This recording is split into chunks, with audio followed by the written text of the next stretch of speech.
भाइयों और बहनों,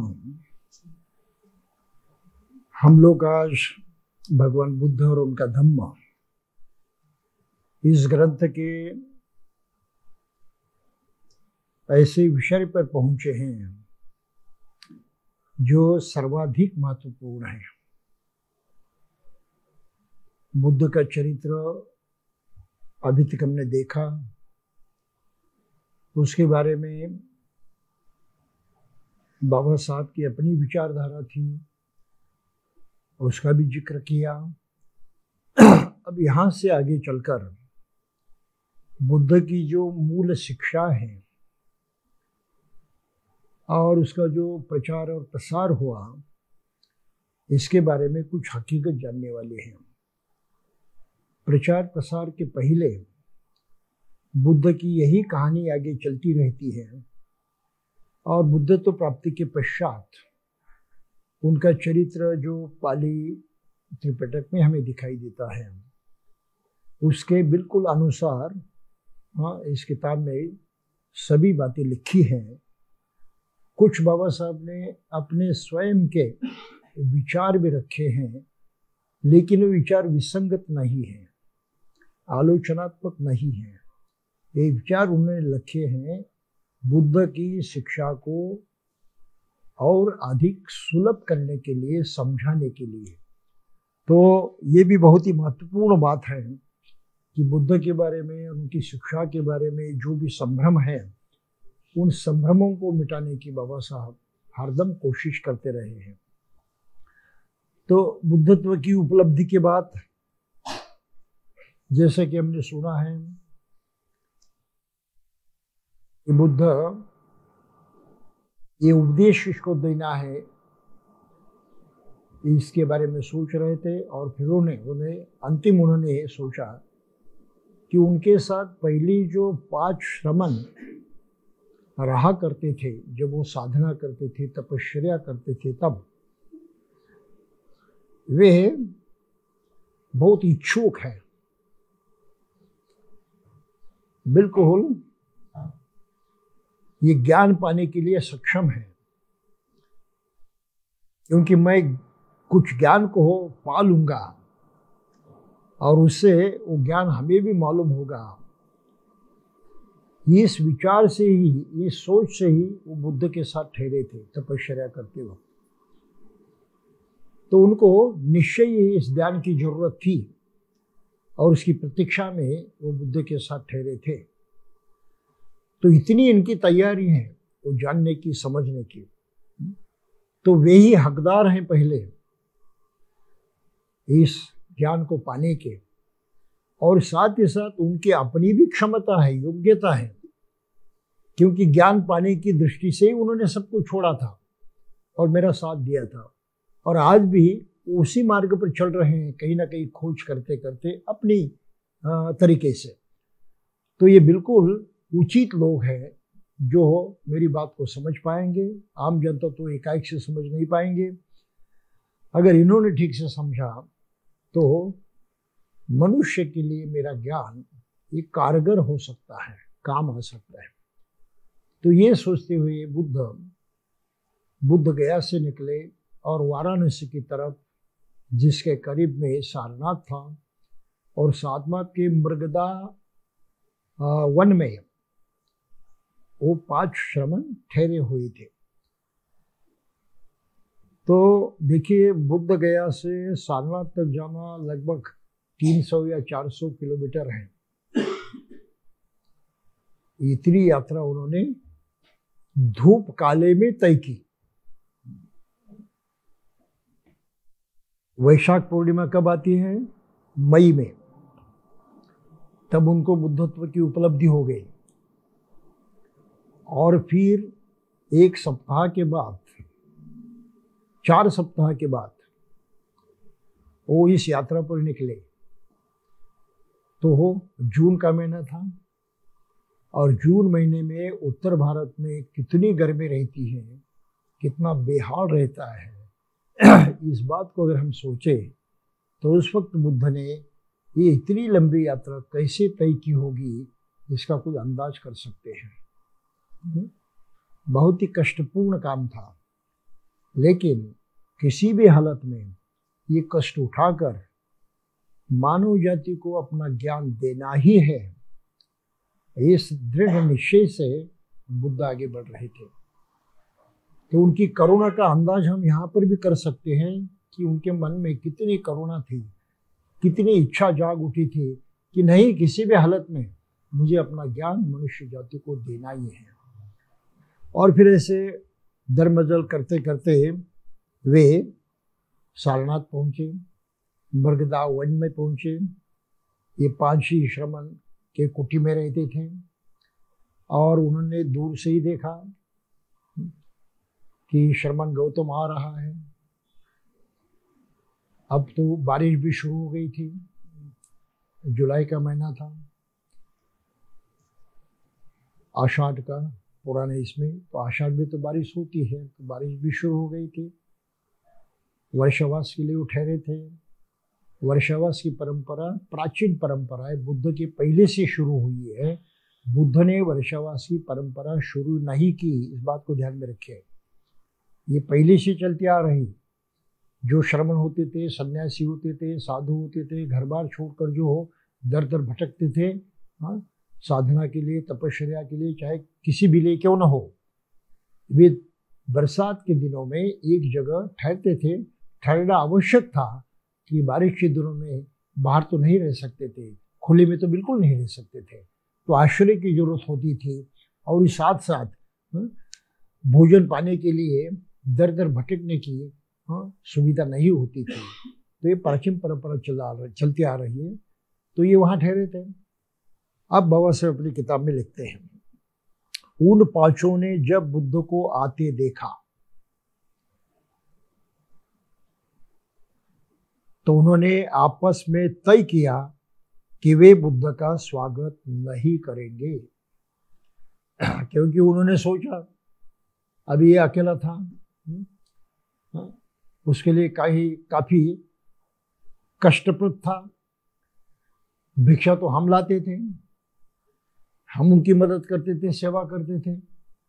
अब हमारे चले जाने के बाद ये अकेला रह गया, तो वो भिक्षा पाना और सब करना इसके लिए बड़ा मुश्किल हुआ होगा। और फिर दोबारा वो अपने साथ रहने के लिए आ रहा है, तो पराभूत हुआ है, अपने मार्ग से ढल गया है। अब हमारी ही मदद पाने के लिए वो आ रहा है, ऐसी सोच उनके मन में थे। तब उन्होंने सोचा कि नहीं, हम अभी उनका स्वीकार नहीं करेंगे। उनमें से एक बोला, मित्रों, वह श्रमण गौतम चला आ रहा है जिसने तपस्या का मार्ग त्याग कर वैभव और भोग का जीवन अपना लिया है। उसने पाप किया है, इसलिए हमें न उसका स्वागत करना चाहिए, न उसके सम्मान में खड़ा होना चाहिए, उसका पात्र और न ही चीवर पकड़ना चाहिए।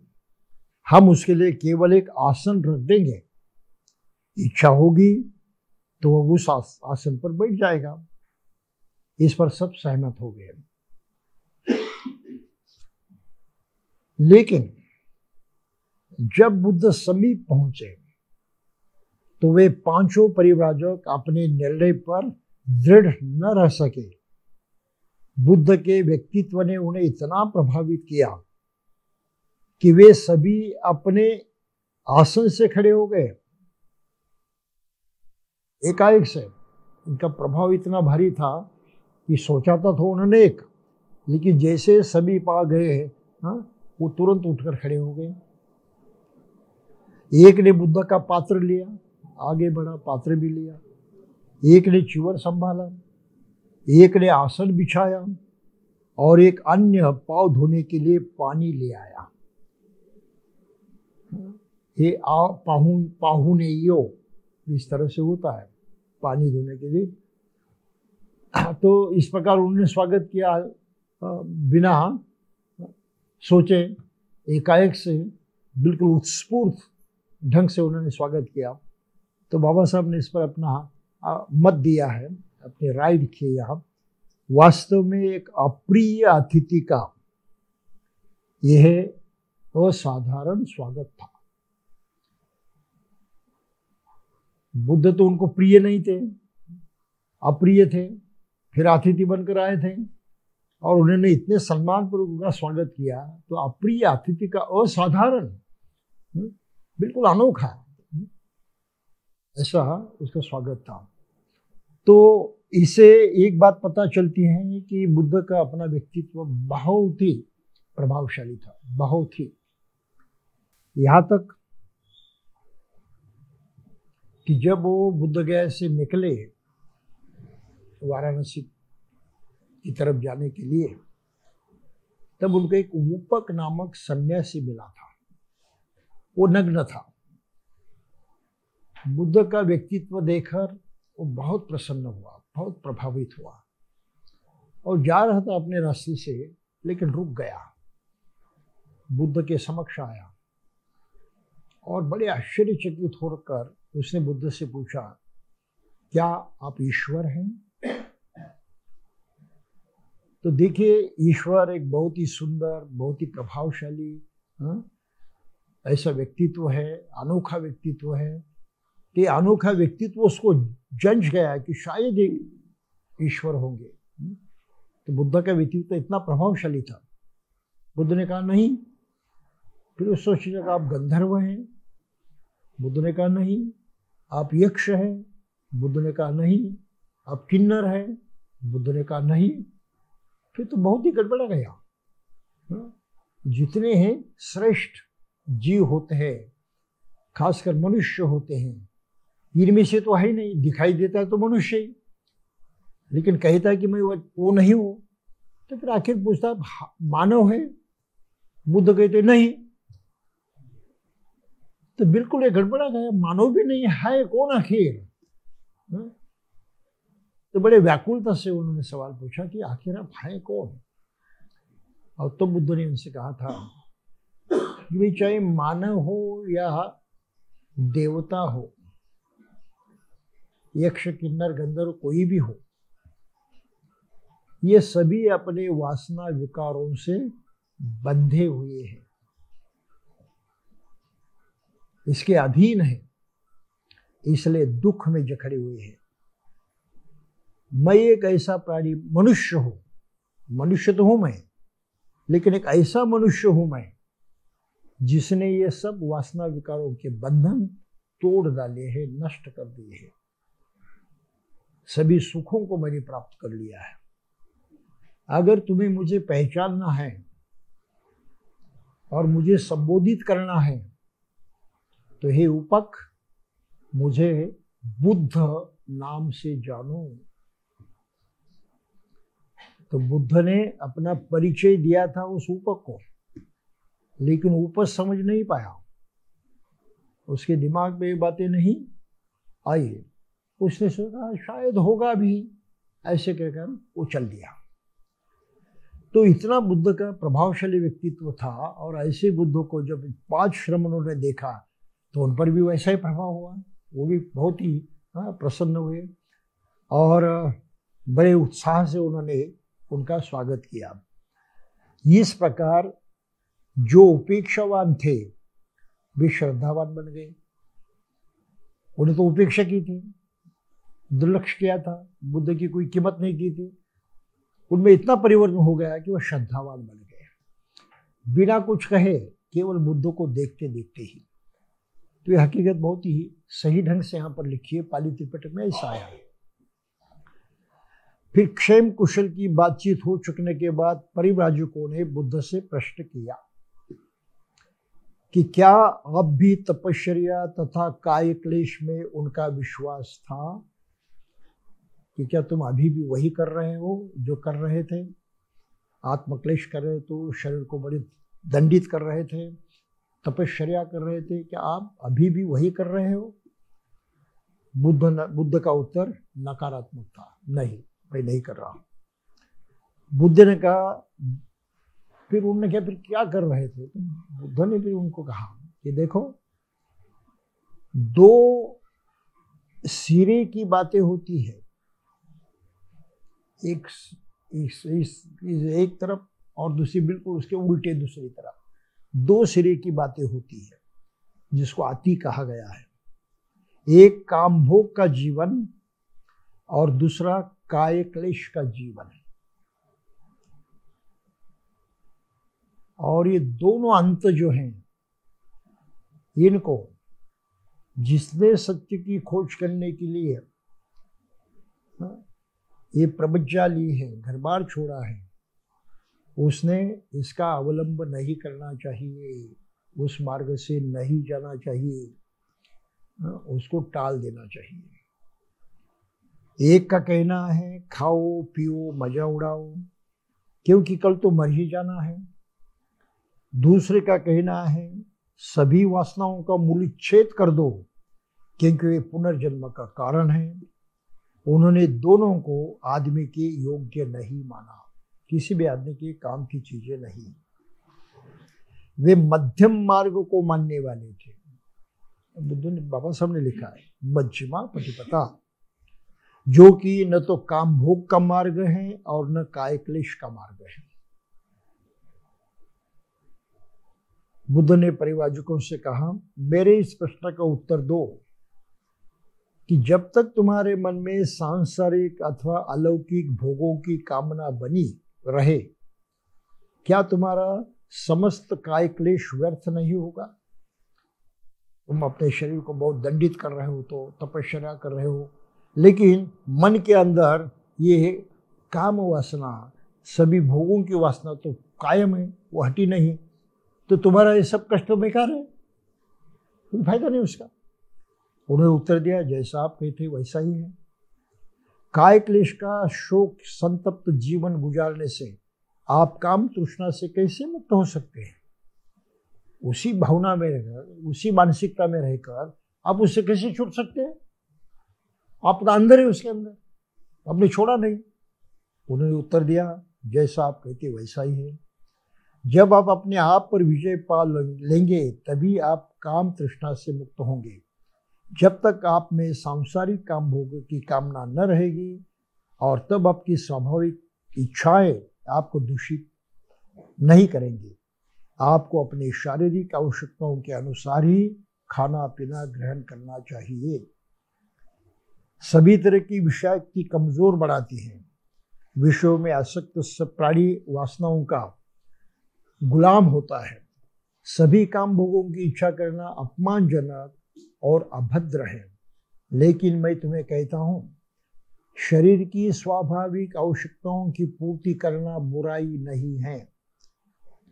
शरीर को स्वच्छ बनाए रखना एक कर्तव्य है, अन्यथा आप अपने मनोबल को दृढ़ और स्वच्छ नहीं बना रख पाओगे, और प्रज्ञा रूपी प्रदीप भी प्रज्वलित नहीं कर पाओगे। हे परिवाजकों, ये दो अंत की बातें हैं जिससे प्राणी को सदा बचना चाहिए। एक और उन चीजों में संलग्न रहने की आदत से जिसका आकर्षण वासनाओं एवं मुख्यतः विषय शक्ति पर निर्भर करता है। यह संतुष्टि प्राप्त करने का निम्न कोटि का तथा विधर्मी मार्ग है, अयोग्य है, हानिकारक है। दूसरी ओर आदत के अनुसार उसका अभ्यास तपश्चर्या अथवा कायक्लेश जो दुखदायी है, अयोग्य है तथा हानिकर है।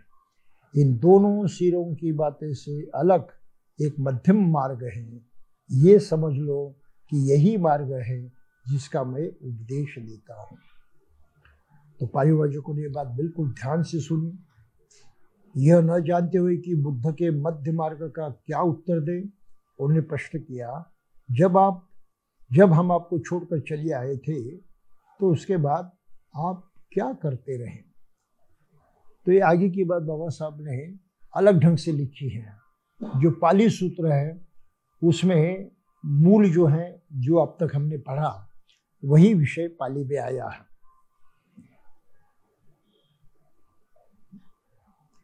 सरल रूप से वहां पर लिखा है, द्वे में भिक्कवे अंता पब्बजितेन न सेवितव्य।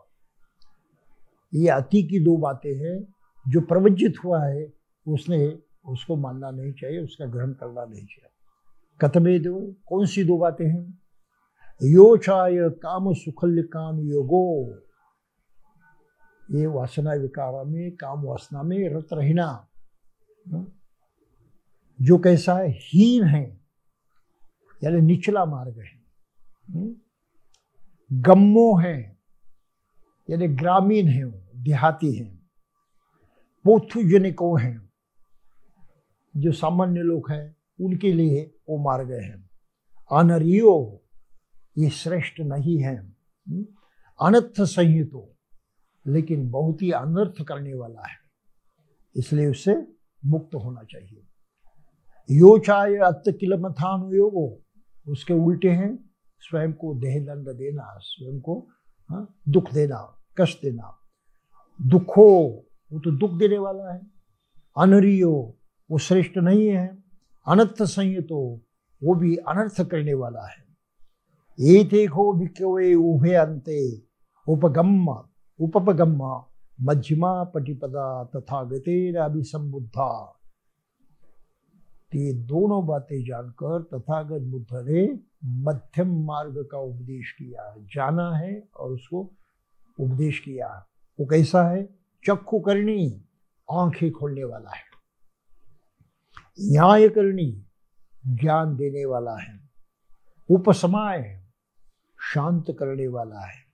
अभिज्ञाय, उच्च ज्ञान जो है, अभिज्ञा, एक सामर्थ्य देने वाला है। संबोधाय, सबको और ज्ञानी बनाने वाला, जानकर बनाने वाला है। निब्बानाय संवत्ति, और निब्बान को प्राप्त करने वाला है। तो ये मूल पाली में इस प्रकार आया है। बाबा साहब ने अपने ढंग से सीधी भाषा में उसको लिखा है। आप समझ रहे हैं? अब बुद्ध ने जो पहला प्रवचन दिया, ये बहुत ही महत्वपूर्ण बात है। बात इसलिए अर्थपूर्ण है, जो हमें बिल्कुल समझनी चाहिए। मानिए कि बुद्ध तो बुद्ध हो गए, उन्होंने अगर अपने बारे में, बुद्ध बनने के बारे में क्या किया, क्या पाया, क्या अनुभव लिया, इसके बारे में किसी को कुछ कहा नहीं होता, तो क्या होता था? किसी से उन्हें बात ही नहीं की, चुपचाप रहे, तो क्या होता था? कुछ होता था या नहीं? उन्होंने पाया, उनको ही ज्ञान था और किसी को मालूम नहीं था। उन्होंने अगर ये औरों को बताया नहीं होता तो क्या होता था? जवाब है, हमें बुद्ध भी मालूम नहीं होते थे, और बुद्ध ने जो ज्ञान या धम्म है वो भी हमें मालूम नहीं होता था। बिल्कुल सही है। बुद्ध ने जब अपना अनुभव कथन किया, अपनी बात प्रकट की, तब कहीं दुनिया को पता चला कि बुद्ध, ये भी ऐसी अवस्था होती है, ऐसी स्थिति होती है जो आदमी पा सकता है। अब समझ इस बात को। मानव जाति के लिए ये ज्ञान बिल्कुल ही अलग था, बहुत ही क्रांतिकारी था, क्योंकि इससे पहले ये ज्ञान किसी को ज्ञात नहीं था। समझ रहे इस बात को? तो बुद्ध का ये पहला प्रवचन, अपनी बात दुनिया के सामने रखना, ये मानव जाति के इतिहास में हुई सबसे बड़ी क्रांति थी, सबसे बड़ी क्रांतिकारी घटना। लाखों वर्षों से आदमी सुख की खोज में दौड़ता था, अनेक प्रकार के धर्मशास्त्र उन्होंने बनाए, अंदाज बनाए, रीति रिवाज बनाए, कर्मकांड बनाए, सब कुछ निर्माण किया उसने, फिर भी सुख के करीब भी नहीं पहुंच सका। और सुख कहां से प्राप्त हो सकता है, इसका भी कोई रास्ता उसको नहीं सोचा। लाखों साल की वो बात है, एक दिन की बात नहीं है।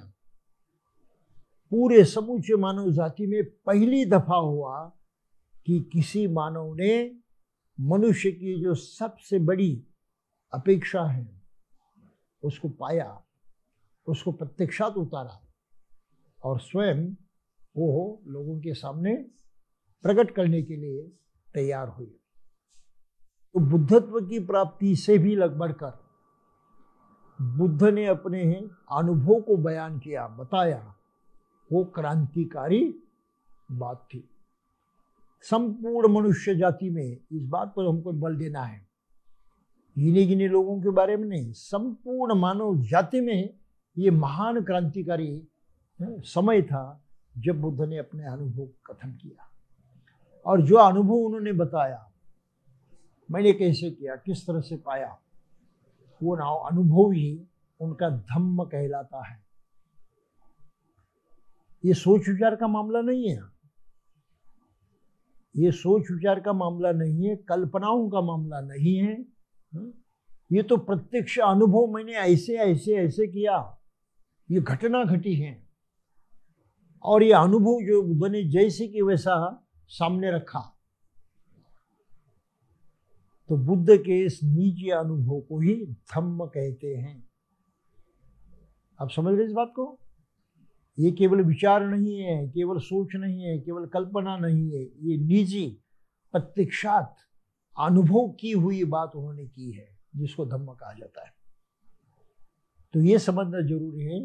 बहुत सारे लोग इस बात को समझ नहीं पा रहे हैं कि मनुष्य जाति में इतनी भारी क्रांति हो गई कि सुख कहाँ से मिलता है इसका पता चला, सुख की राह जो है, पाने की राह जो है वो मालूम हो गई। इससे बड़ी क्रांति दुनिया में कभी नहीं हुई थी। तो बुद्ध की तरफ अगर हम इस तरह से देखते हैं, हर कोई मनुष्य इस तरह से बुद्ध के बारे में सोचता है, तब कहीं उसको जान पड़ेगा कि मैं भी तो सुख चाहता हूँ, और सुख का मार्ग तो केवल इतना ही है, बुद्ध के पास ही है। तो बुद्ध के सिवा मुझे कोई पर्याय नहीं, मुझे उनका स्वीकार करना चाहिए और उनके दिखाए मार्ग पर चलना चाहिए।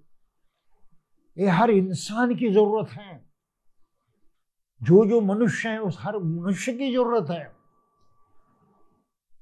और जो मनुष्य अलग बातों में ऐसे लटके हुए हैं, उन्हें सोचना चाहिए कि हम गलत बातों में फंसे हैं, इसका कोई फायदा नहीं हो रहा है। और बुद्ध तो यहाँ कहते कि भाई तुम इस तरह से पाक सकते हो, उन्होंने अपने अनुभव के बल दिखाई दिया, ये सत्य साबित हुआ है। तो इस सत्य का स्वीकार करने के लिए हर आदमी ने तैयार होना चाहिए, जो हकीकत नहीं है। आप समझ इस बात को? लोग अपने ही पुराने विचारों में, पुरानी जो श्रद्धाएं हैं, विश्वास है, उसमें फंसे हुए हैं। हर आदमी फंसा हुआ है। बुद्ध के सिवा और कोई भी आदमी स्वतंत्र नहीं है अपना जीवन जीने के लिए और सुख को पाने के लिए। आप समझ इस बात को? ये बहुत ही महत्वपूर्ण विषय है, जिसको हमें सही ढंग से जानना चाहिए कि बुद्ध ने अपने धम्म को प्रकट कर दिया,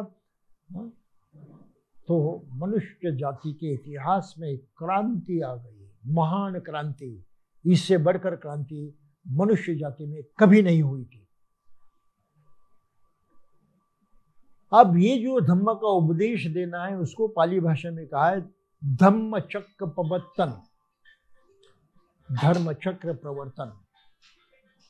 यानी बुद्धत्व प्राप्ति का अपना निजी अनुभव कथन करने की जो बात है, क्रिया है, उसको धम्म चक्र कहा है। तो धम्म चक्र कौन प्रवर्तित कर सकता है? केवल बुद्ध। उन्होंने अनुभव किया है, वो अपने अनुभव की बात रख रहे हैं, धम्म रूपी। ये और किसी की बात नहीं है, कहीं सुनी नहीं है। तो बुद्ध के सिवा धम्म चक्र प्रवर्तन और कोई नहीं कर सकता। समझ रहे हैं इस बात को? तो कभी कभी महाराष्ट्र में हम गलती करते हैं, बाबा साहब ने धम्म दीक्षा दी, हम उसको आज भी धम्म चक्र प्रवर्तन दिन मनाते हैं। सही है? गड़बड़ है ना? गड़बड़ है या नहीं? बाबा साहब ने नहीं कहा कि मैं धम्म चक्र प्रवर्तन कर रहा हूं। उन्होंने इतने स्पष्ट शब्दों में कहा कि मैं दीक्षा ले रहा हूं बुद्ध की, बुद्ध धम्म संघ की, मैं इसको अपना रहा हूं। बुद्ध ने प्रकट कर दिया है, बुद्ध ने अपना धर्म जो है सबके लिए जाहिर कर दिया है, मैं उसका स्वीकार कर रहा हूं, मैं अपना रहा हूं, बुद्ध का अनुयायी बन रहा हूं, मैं उपासक बन रहा हूं। आप समझ रहे इस बात को? तो बाबा साहब ने इतनी स्पष्टता से अपनी बात रखी और प्रत्यक्ष ये सामूहिक धर्मांतरण का कार्य किया। अब उसको हम सही ढंग से जानने की कोशिश करनी चाहिए। गलत शब्दों का प्रयोग करते हुए हमें बौद्ध परंपराओं को कमजोर नहीं बनाना है। आप समझ रहे इस बात को? तो बाबा साहब ने धम्म दीक्षा ली, बुद्ध ने धम्म प्रकट किया। इसलिए जो आषाढ़ पूर्णिमा है जो हमने पिछले महीने में मनाई, वो धम्म के निर्माण होने का, धम्म का उदय होने का दिन है और इसलिए उसको धम्म जयंती कहते हैं। बुद्ध को बुद्धत्व की प्राप्ति हुई इसलिए बुद्ध जयंती। लेकिन सच्चाई ये थी कि सिद्धार्थ के नाम से वो उसी दिन जन्मे थे। ये तो योगायोग था, हम कहे एक्सीडेंट था। लेकिन बुद्धत्व प्राप्ति उस दिन हो गई इसलिए बुद्ध जयंती है। समझे? बुद्ध बने तब बुद्ध जयंती मानी जाती है। पहले बुद्ध नहीं थे, वो शरीर से जन्मे थे सिद्धार्थ के रूप में, वही दिन जन्मे थे, तो योगायोग है। और आगे चलकर यो भी कहा जाता है कि बुद्ध का महापरिनिर्वाण भी वैशाखी पूर्णिमा को ही हो गया। तो 3 बातें एक ही दिन हुई है और हम सभी लोग उसको बुद्ध पूर्णिमा के नाम से मनाते हैं, बुद्ध जयंती के नाम से। ठीक है? तो बुद्ध प्रथम रत्न है, सबसे महत्वपूर्ण उपलब्धि है, हमारे लिए उसको रत्न कहा गया है। तो धम्म भी वैसे रत्न है। तो धम्म रत्न का जन्म हुआ, प्रकट हुआ धम्म, तो उसको क्या कहना चाहिए? धम्म जयंती। सीधी सी बात है ना? लेकिन महाराष्ट्र में, पूरे देश में आज भी बहुत सारे लोगों को ये पता ही नहीं कि आषाढ़ पूर्णिमा वास्तविक धम्म जयंती का दिन है और धम्म की जयंती हमने मनानी चाहिए। अब समझ रहे इस बात को?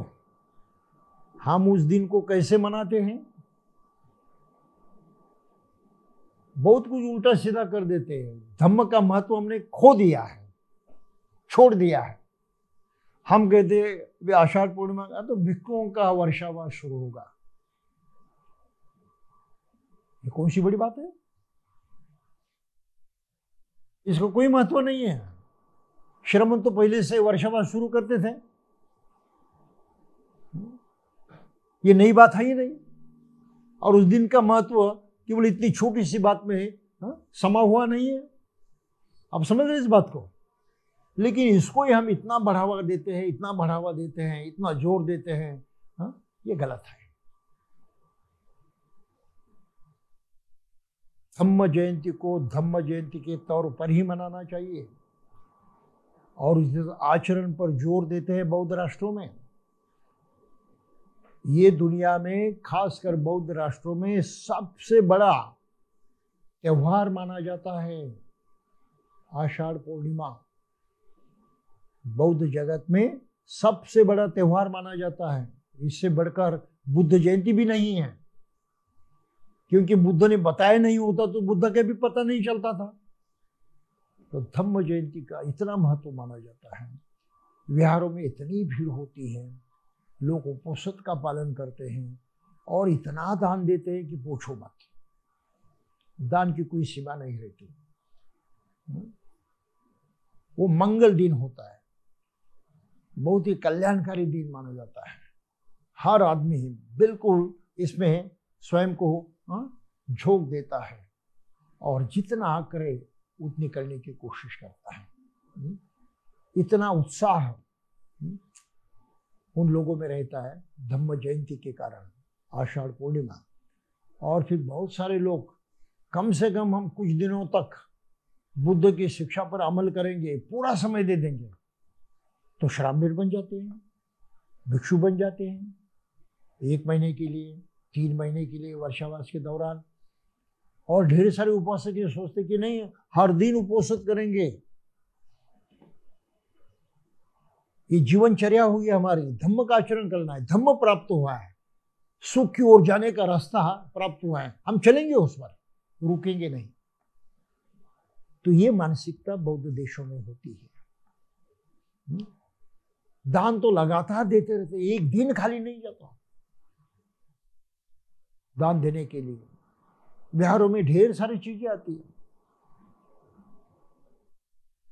वो देखकर कभी कोई नए आदमी को लगता है बिहार में रहने वाले भिक्षुओं के लिए इसकी क्या जरूरत है, इतना सब देने की क्या जरूरत है, ऐसा तो वो सवाल पैदा होता है। लेकिन उनकी अपनी भाषा में उसका जवाब अलग है। अरे हमको दान देना है, हमने दान दे दिया, भिक्षु संघ को दान दे दिया, और भिक्षु संघ उससे कितना लाभ उठाएगा? लाभ उठाने का जीवन चरित्र नहीं है उनका। हमने धन दौलत वहां पर रखी, वो तो समाज की आखिर, भिक्षुओं की नहीं है। और हम वहां एकत्रित जाकर उसका उपभोग करते हैं, उसका फायदा उठाते हैं। हम उपास्य लोग फायदा उठाते हैं। आप समझ रहे इस बात को? भिक्षु तो भोजन करके चुपचाप बैठेगा। बिहार में बहुत सारा धन भी है, तो क्या हर दिन वो ताज होटल में जाकर खाना खाएगा?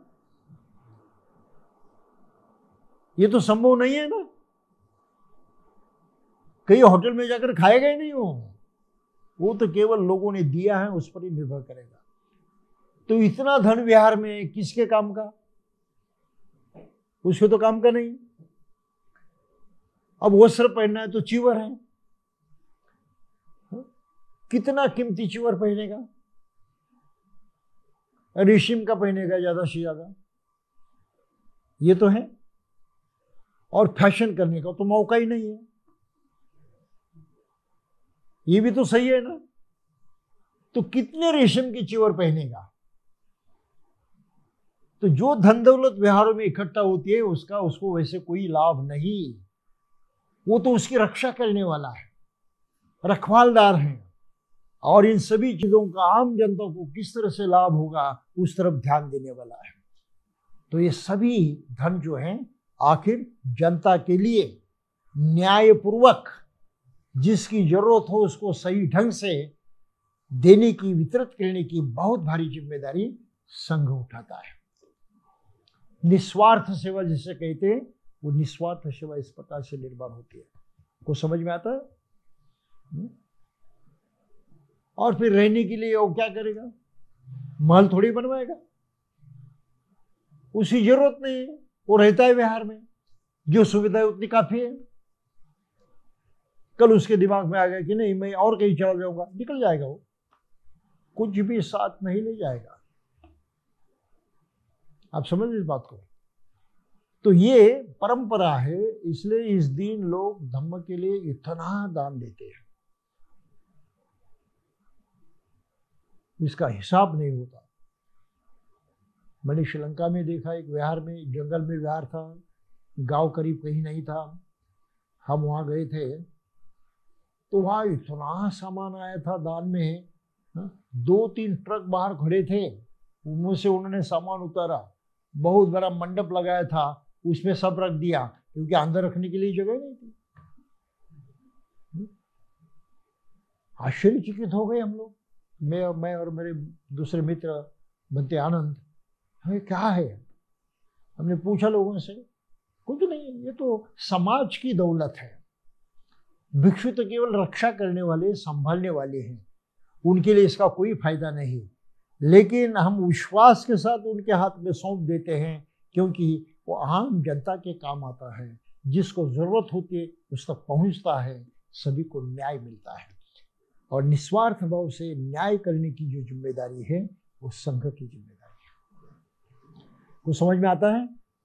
ये जो परंपराएं हैं जिससे बौद्ध समाज निर्माण होता है, सभी को उसका लाभ होता है।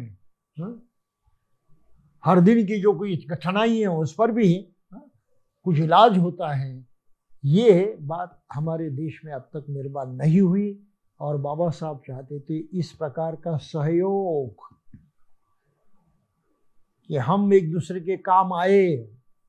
सीधा तो हम दूसरे के काम नहीं आते हैं, लेकिन विहार रूपी ऐसा माध्यम निर्माण हो जिसमें हमारी धन दौलत रहे और जिसका उपयोग जो है आम जनता के लिए निस्वार्थ भाव से की जाए और वो करने का कार्य जो है, जिम्मेदारी वो भिक्षु संघ की। समझ गए आप? तो इस तरह से धम्म जयंती मनानी चाहिए। हम धम्म जयंती नहीं मनाते आज की तारीख को भी, और हर आदमी ने उपोषित करना चाहिए। एक दिन नहीं, पूरे 3 महीने हर दिन। हमको पता ही नहीं, अगर जरूरत है तो कुछ लोग भिक्षु बन जाते, श्रामणेर बन जाते, घूमने के लिए नहीं, रैली निकालने के लिए श्रामणेर नहीं बनना है, भिक्षु नहीं बनना है। ये तो धम्म के प्रति अप्रमाद है, प्रमाद है, प्रमाद, धम्म की उपेक्षा, धम्म को कमजोर कर रहे हैं आप, परंपराओं को धम्म के खिलाफ बर्ताव कर रहे हैं। ये रैलियां वगैरह इसका कोई मूल्य नहीं है, कोई कीमत नहीं उसके लिए। ये सारा धम्म के खिलाफ बातें हैं। तो आपको श्रामणेर बनकर विहार में रहना है भिक्षुओं के साथ 3 महीनों तक, या जितने दिन चाहे उतने दिन, और आचरण सीखे, करना सीखे। मेडिटेशन करना है, सील का पालन करना है, बहुत सारे सवाल मन में होते, उन सवालों के जवाब खोजना है। तो भिक्षु संघ के साथ रहकर इन बातों को जाने, समझे और इस तरह से अपनी कुछ उन्नति करे। तो समझ में आता है?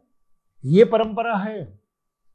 तो विहार भी बहुत बड़े बड़े होते हैं, ढेर सारी इमारतें वहां पर होती है, ढेर सारी व्यवस्था वहां पर होती है। क्यों होती है?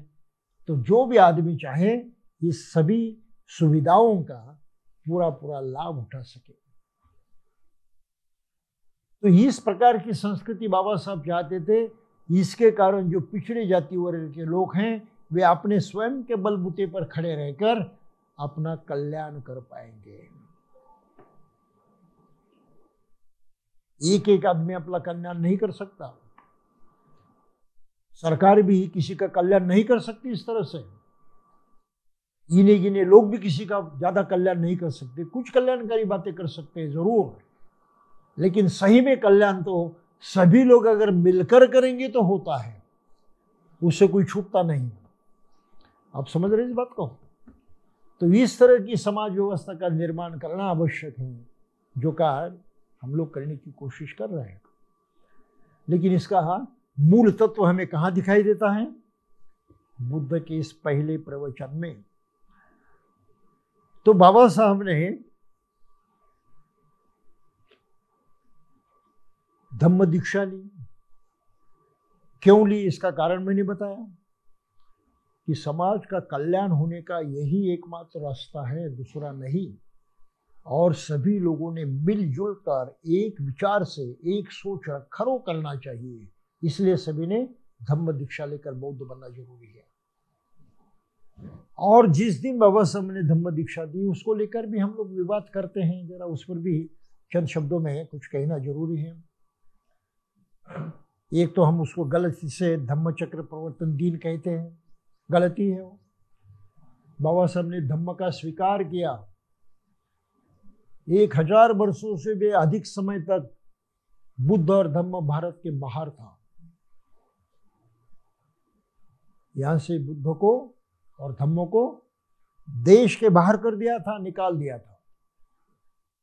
यहाँ के लोग बुद्ध को पहचानते भी नहीं थे, समझते भी नहीं थे। ढेर सारी मूर्तियां, ढेर सारे विहार जो उनमें भी उन्होंने परिवर्तित किया। बुद्ध की मूर्ति में भी उल्टा पुल्टा किया और नाना प्रकार के देवी देवताओं के नाम देकर उन्होंने बुद्ध के रूप को भी भ्रष्ट कर दिया। ऐसी अवस्था में बुद्ध कोई जानता ही नहीं था भारत में। तो बाबा साहब ने पहली दफा भारत में बुद्ध को लाया, धम्म को लाया। उसका जोरदार स्वागत उन्होंने भारत में किया और वो स्वागत यही नगरी में, इसी शहर में हुआ, दीक्षा भूमि पर। ये इतिहास हमें सबको मालूम है। तो क्या ये जरूरी नहीं था कि इसी भूमि से बाबा साहब ने जो ध्येय रखा था भारत बौद्ध में करने का, वो कार्य चले? यही से होना चाहिए था। हो रहा है? बाबा साहब के मानने वाले लोगों की ईमानदारी का सवाल यहां पैदा होता है। भाई कितने ईमानदार हो तुम बाबा साहब के प्रति? कितने ईमानदार बौद्ध हो तुम? ईमानदारी का सवाल यहां पैदा होता है।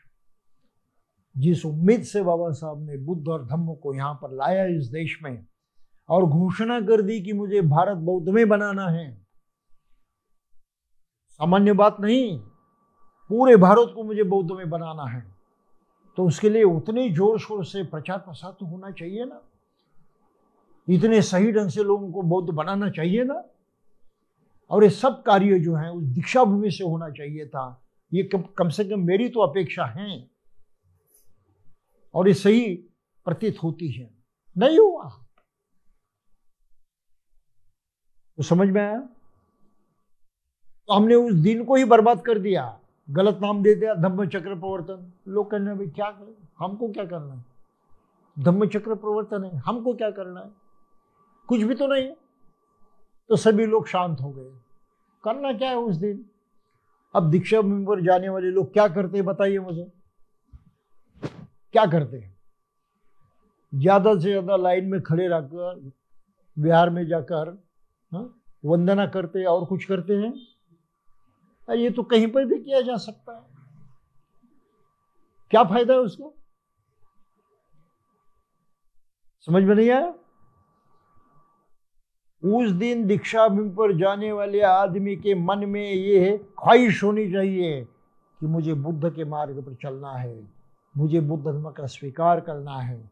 धम्म स्वीकार करने के लिए ये पवित्र जगह है, वहां जाकर मैं धम्म स्वीकार कर लूंगा। और जो पहले से बौद्ध बने हैं उनके दिमाग में ये सोच होनी चाहिए कि मुझे वहां जाकर धम्म प्रसार के लिए योगदान देना चाहिए, इसमें शरीक होना चाहिए, इस कार्य को बढ़ाने के लिए मुझे भी उसके अंदर जाना चाहिए, और इस तरह से मैं जाकर वहां दान दूंगा, इस तरह से वहां जाकर प्रयास करूंगा, जो कुछ मेरा योगदान है वहां पर देते रहूंगा। जैसे विदेश में होता है, विहारों में, वो काम मैं यहां करूंगा। होता है? नहीं होता। और बाबा साहब ने उस दिन कहा था भारत बौद्ध में करना है। इसका मतलब क्या है? हमें भारत को बौद्ध बनाकर धम्म की विजय हासिल करनी है। भारत में हमको धम्म विजय को बढ़ावा देना है, उसको पाना है, उस विजय को प्राप्त करना है। अर्थ समझ में आ गया? बस ऐसे हुआ था पहले। दशहरे के दिन को अशोक विजयदशमी कहा जाता है, और कहानी यह है कि राजा अशोक ने कलिंग राष्ट्र पर आक्रमण किया, उसको जीत लिया, और इतना रक्तपात हुआ, इतना रक्तपात हुआ कि जिसकी कल्पना भी नहीं की जा सकती। और जब उसने युद्ध भूमि पर देखा, ये लाखों लोग कत्ल हुए हैं, लाखों घायल हुए हैं, लाखों के संसार परिवार बर्बाद हो गए हैं, ये इतना भयंकर दुख देखते हुए उसको भी सहा नहीं गया। वो तिलमिला उठा, क्या किया है मैंने और क्या पाया इतना सब करके? एक राज्य, एक भूमिखंड, ये कोई उपलब्धि है? लाखों लोगों के जीवन को बर्बाद करते हुए, उनका कत्ल करते हुए बिल्कुल तिलमिला उठा। और तब उसने सोचा कि नहीं, ये मनुष्य होते हुए इस प्रकार की कोई भी कृति करना गलत है, मनुष्यता के खिलाफ है। नहीं, ये सब मैं छोड़ दूंगा। अभी तो मनुष्य बनना है, सही मानवता को लाना है, मानवता की सेवा करनी है। और तब कहीं उसने बुद्ध धम्मों को अपनाया और घोषणा क्या की, आइंदा ये राजा शक्तिशाली है, लड़ाई करने की क्षमता है, औरों को अपने बल पर जीतने की ताकत है, लेकिन ये शस्त्र का प्रयोग ये राजा करने वाला नहीं है। ये राजा जनता को जीतेगा लेकिन शस्त्र के बल पर नहीं जीतेगा, डरा धमका कर नहीं जीतेगा, कत्ल करने की धमकी देकर नहीं जीतेगा। वो जीतेगा इंसानियत से, अच्छा मनुष्य बनकर, अच्छी मनुष्यता के माध्यम से उसके काम आकर, हर तरह से उसके कल्याण के लिए कार्य करते हुए मैं लोगों को जीतूंगा। जीत तो मुझे करनी है, हारना नहीं है।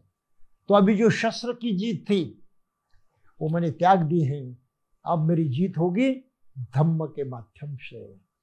धम्म में मनुष्यता है, 100% मनुष्यता है। मनुष्य के कल्याण का एकमात्र उपाय है, मार्ग है, एकमात्र विधि है। बस इस विधि को अपनाकर मैं धम्म विजय करते रहूंगा। और इतिहास साक्षी है कि राजा अशोक के कारण भारत में धम्म विजय साबित हुआ।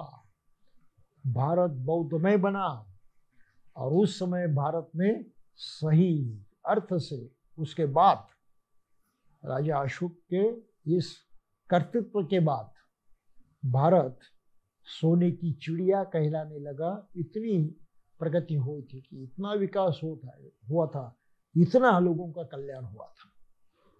कुछ समझ में आता है? अब ये सभी कल्याणकारी कार्यों का मैं यहाँ ब्यौरा नहीं देना चाहता, लेकिन जिस प्रकार राजा अशोक ने सोचा था कि भारत को हम इस तरह से मनुष्यता से गौरवान्वित करेंगे और धम्म के माध्यम से हर आदमी को जीतेंगे, पूरी जनता को जीतेंगे, बस वही सोच दिमाग में रखते हुए बाबा साहब ने उसी दिन का चयन किया, अशोक विजयादशमी का, और उद्देश्य भी वही रखा कि मुझे भारत बौद्धमय करना है। और जिस दिन राजा अशोक ने कारोबार शुरू किया, मैं भी उसी दिन कर रहा हूं।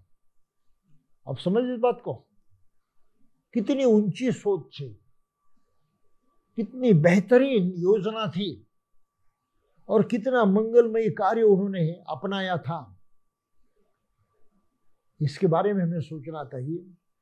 और वो दिन जो है, सार्वजनिक दीक्षा जब हुई, उसको धम्म विजय दिन के नाम से मनाना चाहिए। और हमें धम्म की विजय ही करनी है। इस भूमि से, अपने अथक प्रयासों से इस तरह सोचना चाहिए और दृढ़ संकल्प करना चाहिए। धम्म चक्र पर दिन कहते हैं तो किसी दिमाग में नहीं आता है, कुछ भी समझ नहीं पाते लोग। लेकिन अगर आपने कहा धम्म विजय करना है तो हर आदमी के दिमाग में बत्ती जलेगी ना, वो समझ पाएगा, अपने कर्तव्य को समझ पाएगा, अपनी सोच दुरुस्त करेगा। अरे मुझे कुछ करना है, चुपचाप नहीं बैठना है, वो कुछ ना कुछ करेगा और भारत बौद्ध होने के रास्ते पर हम आगे बढ़ सकेंगे। कुछ समझ में आता है? तो हमने कितनी गलतियां की है देखिए। और आज भी इन बातों को लेकर लोग विवाद करते हैं। कुछ कहते थे 14 अक्टूबर को ही मनाना चाहिए, कुछ कहते दसरे से कोई संबंध नहीं। वो दसरा नहीं है, वो अशोक विजयादशमी का दिन है। दूसरे लोग भले कुछ भी कहे, कुछ भी समझे, उनसे क्या लेन देन है हमारे? बात सही है ना? तो हम विवाद का विषय करते हैं, लोगों में संभ्रम फैलाते हैं। यकीन मानिए, संभ्रम फैलाने से हानि होती है, कार्य रुक जाता है, जो प्राप्ति करनी है वो चूक जाती है। तो संभ्रम फैलाने वालों ने ये अच्छा किया या बुरा किया? निश्चय बुरा किया है। लोगों की समझ में नहीं आता संभ्रम क्यों फैलाते हैं। संभ्रम फैलाना अपने में विरोध करना है, शत्रुता करना है, दुष्टता करना है, उस काम को नकारना है और उसको नाकाम करने के लिए प्रयत्न करना है। तो हर संभ्रम फैलाने वाला आदमी दोषी है। अब समझ इस बात को, केवल गलत नहीं, वो अपराधी हैं, वो अपराध करता है धर्म के प्रति, वो अपराध करता है महापुरुषों के कार्य के खिलाफ। इस तरह से हमें सोचना चाहिए। तो बुद्ध ने पहला प्रवचन दिया और बाबा साहब ने बुद्ध की दीक्षा लेकर भारत को बौद्ध में बनाने का संकल्प किया। अशोक का उदाहरण उन्होंने अपने आंखों के सामने रखा और उस तरह से कोशिश करने का प्रयास उन्होंने किया। तो हमारे लिए ये अशोक विजयादशमी, धम्म विजय दिन कितना महत्वपूर्ण होना चाहिए। कुछ भी नहीं होता, कुछ भी समझ में नहीं आता लोगों के, इतना पिछड़ापन है। तो इस पिछड़ेपन से भी हमें मुक्त होना जरूरी है। उस दिन लोगों की सहायता करनी है, दान देना है, लेकिन दान भी ऐसे इस ढंग से देना है और भिक्षु संघ को देना है जो दान आम जनता तक पहुंचेगा, जरूरतमंदों के काम आएगा। लेकिन हम उस दिन दान देते हैं, भोजन दान देते हैं, हर जगह गली गली में भोजन दान के स्टॉल लगते हैं। भाई किसको खिला रहे हो? गाडगे महाराज कहा करते थे, भूखे को अन्न दो, वो दान सही है। नंगे को वस्त्र दो, वो दान सही है। तो हम दशहरे के ये धम्म विजय है दिन के, विजयादशमी के दिन किसको दान देते हैं भाई? किसको दान देते हैं? जिनका पेट भरा हुआ है, जो अपने बलबूते पर जीवन जीते हैं, उनको कोई जरूरत नहीं। आप समझ रहे हैं? ऐसे लोगों पर हम अपना धन, हम अपना दान बर्बाद करते हैं। ढेर सारे लोग तो उसको यत्र तत्र फेंक देते हैं। पैरों तले हमारा ये अनाज पैरों तले आता है, कुचलते हैं हमारा अनाज। इतना बुरा उस दिन होता है, मुझसे तो देखा नहीं जाता, इसलिए मैं दीक्षा में पर जाने का कि मैंने छोड़ दिया, मैं नहीं जाता वहां पर। तो ये आदतें जो हैं, ये आदतें हमें दर्शाती हैं कि हम इतना गलत कर रहे हैं, इतना गलत कर रहे हैं। इसके कारण फायदा तो नहीं हो रहा है, उल्टा हर आदमी का नुकसान हो रहा है और धम्म बर्बाद हो रहा है। ये श्रद्धा का काम नहीं है, ये द्वेष का काम है, नफरत का काम है। धम्म से नफरत करते हैं हम, इसलिए धम्म की गरिमा को नहीं जानते, धर्म के महत्व को नहीं जानते और उसको उसी तरह से प्रत्यक्षात उतारने की कोशिश नहीं करते। तो ये आज की हकीकत है। और बाबा साहब ने जो लिखा है, इसको लेकर उनकी धर्म दीक्षा से इस तरह का संबंध है। फिर प्राजिवाचक जो हैं, उन्हें फिर 4 आर्य सत्य बताए। तो वो संक्षिप्त में बता दूंगा मैं कि पहले तो उन्होंने क्या कहा 2 अंतों का सेवन नहीं करना चाहिए, और फिर उन्होंने 4 आर्य सत्य बताए। भाई दुख है, दुख का कारण भी होता है, दुख को हटाया जा सकता है और हटाने का मार्ग जो है वो आर्य अष्टांगिक मार्ग है, उसका उपदेश दिया। तो पहला प्रवचन जो बुद्ध का है उसमें बस इतना ही सूत्र आता है, उसका पठन हर जगह किया जाता है। लेकिन बाबा साहब की मान्यता था कि केवल इतनी सी बात कही 3 महीने में, ये तो नहीं हो सकता। अरे परिवारजकों ने कितने सारे ढेर सारे सवाल पूछे होंगे ना, पूछे होंगे या नहीं? केवल एक सूत्र सुना, ये 4 बातें सुनी, 4 आर्य सत्य अष्टांगिक मार्ग सुना, बस हो गया? नहीं, ये तो संभव नहीं। उन्होंने ढेर सारे प्रश्न पूछे होंगे। तो किस तरह से उनके प्रश्न होंगे, किस तरह से बुद्ध ने जवाब दिए, ये सब बात जो है बाबा साहब ने अपने आगे के पुस्तकों में लिखी है।